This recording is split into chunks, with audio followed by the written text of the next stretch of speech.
Cafe today. So glad you're with us. Kevin McCullough, glad to be with you. And it is a Religious Persecution Friday. You've got churches under attack by the courts in New York City. You've got the CEO of Mozilla who just 5 years ago gave a gift to the Prop 8 campaign in California. And because he gave a very small gift in the Prop 8 campaign, he's had to give up his position as chief executive officer of the company that owns the browser Firefox. And it just seems so absurd that, yeah, if you don't toe the line, you're going to be made to pay the price. Actually, I need to read you something, and I will in a second, because my colleague Steve Dace, who's heard on some of these stations in the evenings every weeknight, wrote something today that was just powerful, and it's a good reminder, and I'll probably end the show with it. But I wanted you to hear from another pastor, and this is actually a bishop who oversees several Assembly of God congregations in the Brooklyn area. His name is Joseph Matera. Some of you may have heard of his son Jason, who's a conservative columnist and personality. He's written a bunch of things. But Joe's church and his work in the city on behalf of the church is pretty legendary, and he had some comments about this as well. You're a bishop. You oversee multiple areas. How are people impacted by the court if the decision from yesterday is allowed to stand? Well, it could set precedent for the rest of the country, and it will hurt the church planting movement across the nation, because many of the church plants don't have enough money to buy their own facility, so using public schools is the most feasible way for them to operate. And so we have to take a stand here. If the court is overruled by the mayor, because it wasn't a mandate, the mayor could actually do something based on his own authority over the New York City Board of Education.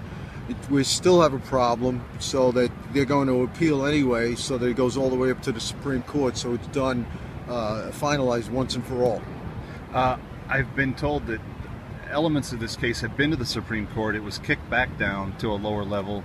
Do you think that is there any reason for doubt that the mayor won't change the policy? He's been somewhat consistent, unbelievably, on this compared to other pro-family and pro-faith policies, but he seems to have been a friend. What is your take on the risk of him turning on us? Personally, I don't think he'll turn on us, because he's marched with us over the Brooklyn Bridge. He's on public record as saying he would do it. Also, one of the members of our coalition was on the phone with him for 45 minutes last night, and he assured us that he hasn't changed.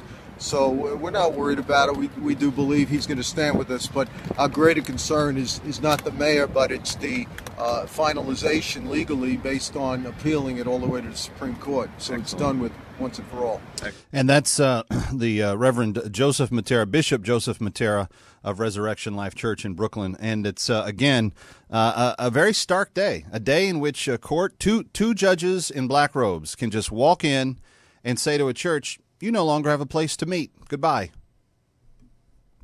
And that's what they've done. Even though the church was following all the same rules as all of the other community groups that use schools, including, and I feel bad that I have to point this out, Islamic groups.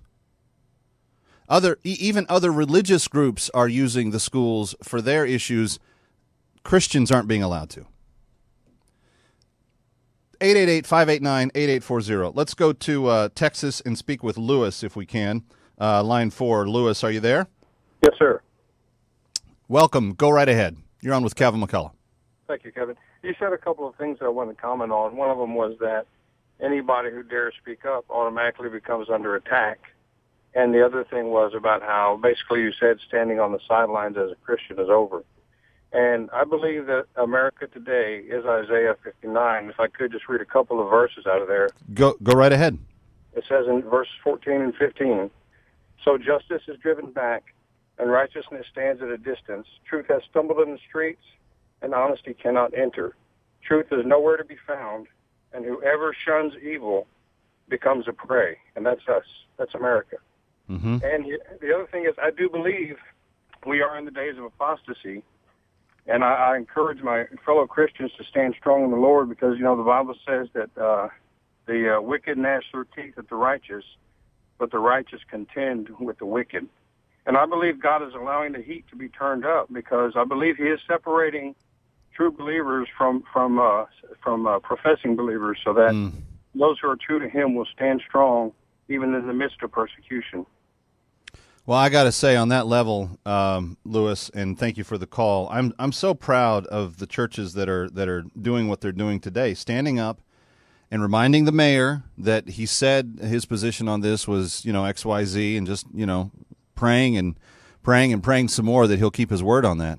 But everything you said, Lewis, is absolutely true. I want to read you something. Steve Dace wrote this. He's a colleague. He broadcasts in the evenings on some of these stations.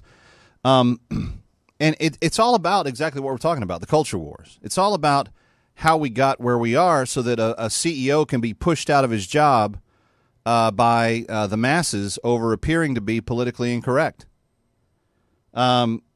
He wrote this on his Facebook page, and I've shared it on mine as well, so you can find it if you go to one of those. He said, a brief history lesson for those new to the culture wars. In the late 1990s, Christians fought to keep Lawrence v. Texas precedent in place because they understood why activists wanted sodomy laws that nobody was enforcing anyway completely repealed. They understood that this was the gateway to their brass ring, the ability to fully implement their plan in what was written called After the Ball. It was a book that he recommends everyone reading. I've read portions of it. It is the manifesto for the sexual activist, he says, detailing how they will take over culture, churches, schools, just as they are attempting to do on this very day. Christians, by and large, had no interest in policing people's bedrooms. Frankly, Christians are so confused ourselves about what the Bible says about sex and doesn't say. It's destroying many of our marriages as it is, but we understood the point of overturning this precedent had nothing to do with consensual love. This was a coordinated plan. Lawrence v. Texas had to be done away with as a first step. Our political allies and the left promised this would not lead to the redefining of marriage as we feared, which is exactly what it did. Then he writes, as we fought to defend the institution of marriage successfully in 31 of 35 states where we tried it, we did so for two reasons. One, the natural human family is the most important institution in the created order for reasons it would take an entire book to lay out. Second, because we understood that the activists really wanted to redefine marriage so that they could use government to shut down Christian dissent to their behaviors and beliefs. And once they got protected status, they would do exactly that. Against our political allies and the left promised us redefining marriage wouldn't do any of those things, and nobody's rights or liberties would be threatened by granting this new right and liberty, but that's exactly what is happening now.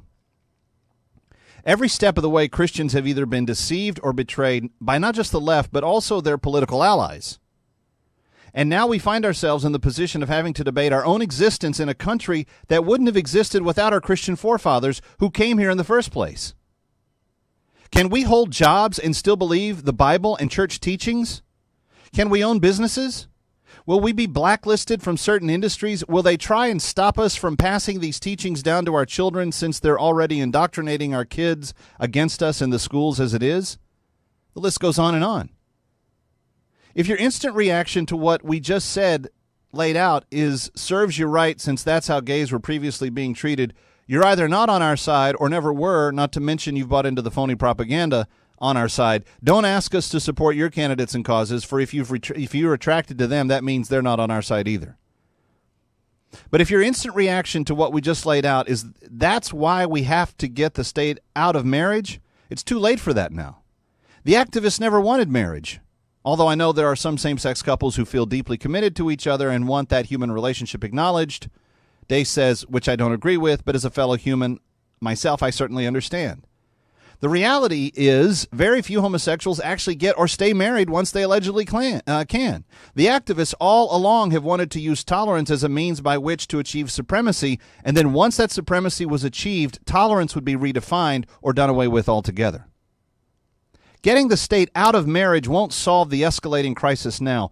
Only repealing of defining people by their behaviors altogether and cease drawing a false moral equivalency between behavior and race/gender will, which almost none of the get the state out of marriage crowd seems willing to do or even supports. Most of them think we can live in a fantasy land where we have both and that the activists never intended that from the beginning, as you are now seeing. Everyone else straddling the fence on this will have to choose a side. And that's true. If you don't, even if you don't want to, you're going to have to choose a side. And it's not the Christians making you do the choosing. It's the homosexual activists. Whether you're with them or with us in their view, there is no live and let live. There is only total validation, all or nothing, for you and your children and your grandchildren. And if you're not willing to give them your entire conscience and validation, then you are just as bad as the worst fundamentalist in the country, like me. He says either way, whether they force you to do it or not, they're going to try to make you care. That's the bottom line. That was written by Steve Dace, a colleague. He is a broadcaster, and if you don't hear him regularly, you should. But I've got that posted on the Facebook page. You should read that through. That's exactly what we're talking about in these cases today. The CEO of Mozilla, gone. He gave a $1,000 contribution out of his own goodwill to an organization that was defending something that was never morally questioned in the history of mankind. Where could you go in any period of history where somebody says, I think that the sexual union between a married man and woman is superior to every other sexual union in the universe? There's never been a period of history where that's been in doubt. It's the only sexual union that provides offspring. It is what civilizations are built upon. But because he gave a $1,000 donation to something that people have readily understood and believed and never even questioned for thousands and thousands of years, he can no longer be a CEO at a company. And I think this issue is wrapped right up into the New York church thing. Because the city council members, the atheists that are all pushing this, that have pushed it for 20 years, that got Mayor Bloomberg to backtrack and change the law. And 3 years ago, they had to fight for their lives to stay in the classrooms that they're paying rent for. And now that the court has come down with two tyrants in black robes to do the same thing, some of those atheists are gay.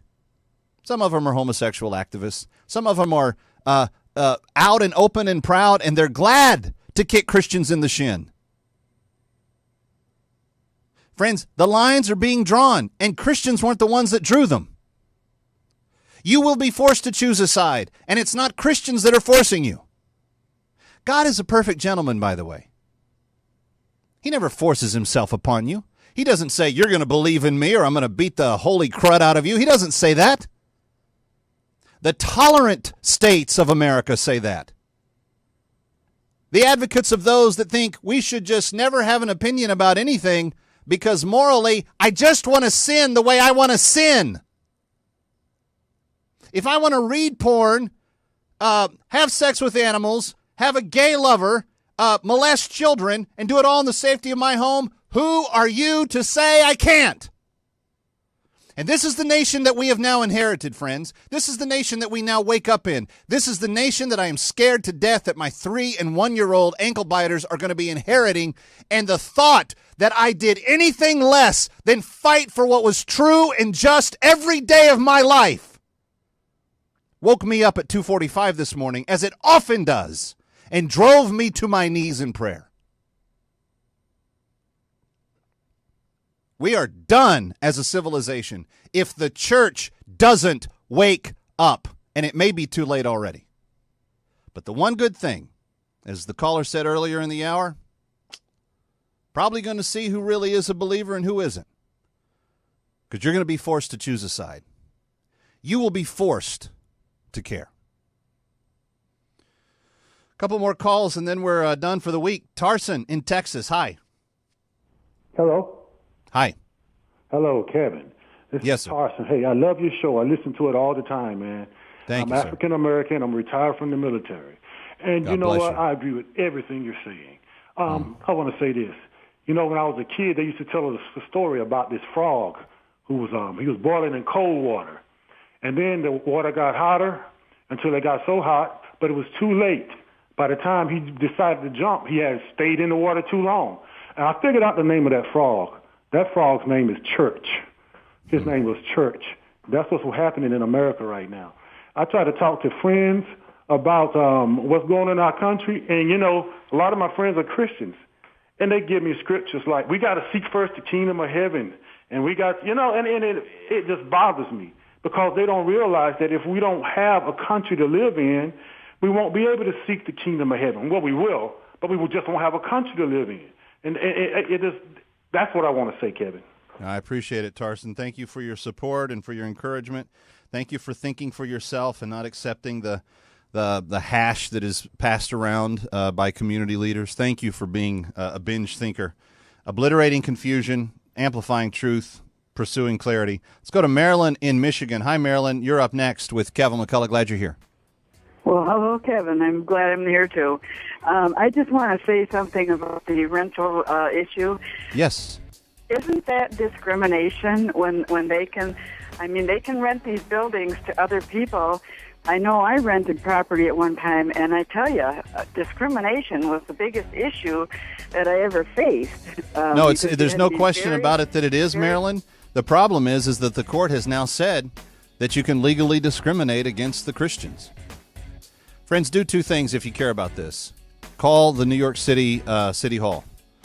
Google their phone number. Just go online. Use a search browser. Go find it, and call the mayor's office. Ask him to stand with the churches the way he promised to.